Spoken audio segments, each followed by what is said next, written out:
La légende de Néfertiti.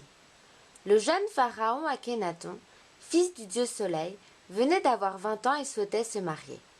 Chaque soir au temple, il priait le dieu dragon de lui faire rencontrer un grand amour.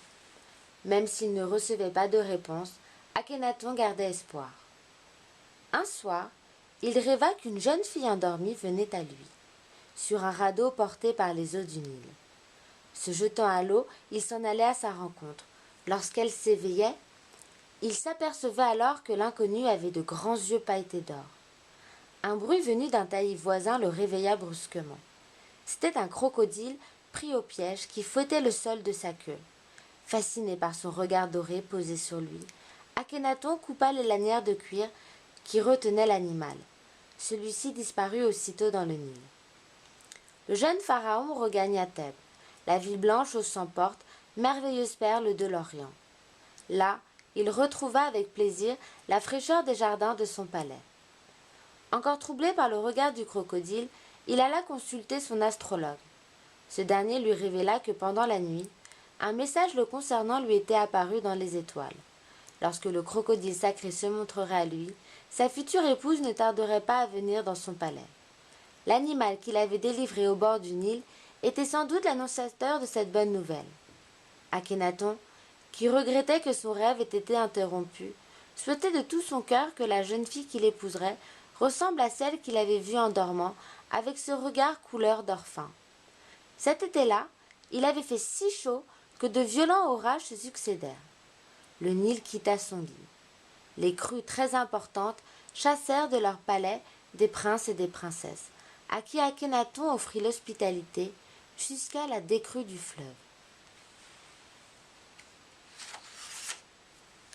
Néfertiti et son père furent les premiers à bénéficier de l'asile offert par le pharaon.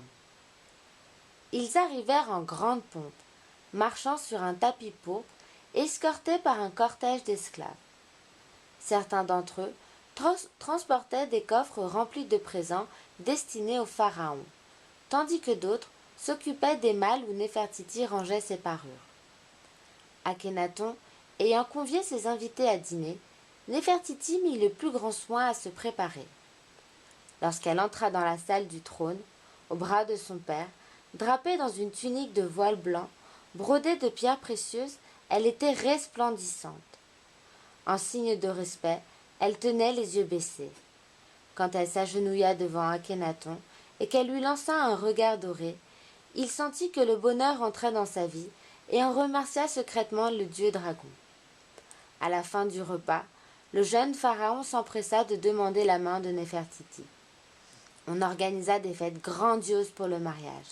Puis, les deux époux partirent pour un long voyage de noces tout le long du Nil. Dans leur royaume d'Égypte qu'ils visitaient, l'accueil fut très chaleureux. Au cours de ce voyage, Akhénaton se montra si brillant que sa femme conçut pour lui une vive admiration. Tout au long de sa vie, Akhénaton entreprit de grandes choses pour l'amour de Néfertiti. Il fonda la cité d'Amarna, où il fit construire un palais pour son épouse. L'édifice aux frontons de pierre sculptée, aux colonnes de marbre, aux bassins ornés de mosaïques précieuses, était, avec ses jardins, un écran digne de la beauté de la reine d'Égypte. Quittant Thèbes, Akhénaton et Néfertiti s'y installèrent définitivement. Ils y créeront l'école d'Amarna, où peintres, sculpteurs et poètes immortaliseront la beauté de leur souveraine. Akhénaton établit comme dieu d'empire le disque solaire Aton, symbolisant les yeux dorés de sa bien-aimée.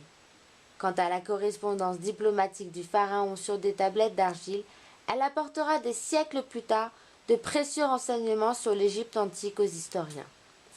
Réunis par la volonté d'un dieu, brûlant d'un amour pour l'autre d'un grand amour, Akhénaton et Néfertiti demeureront à jamais vivants grâce à tout ce qu'ils ont légué à l'histoire.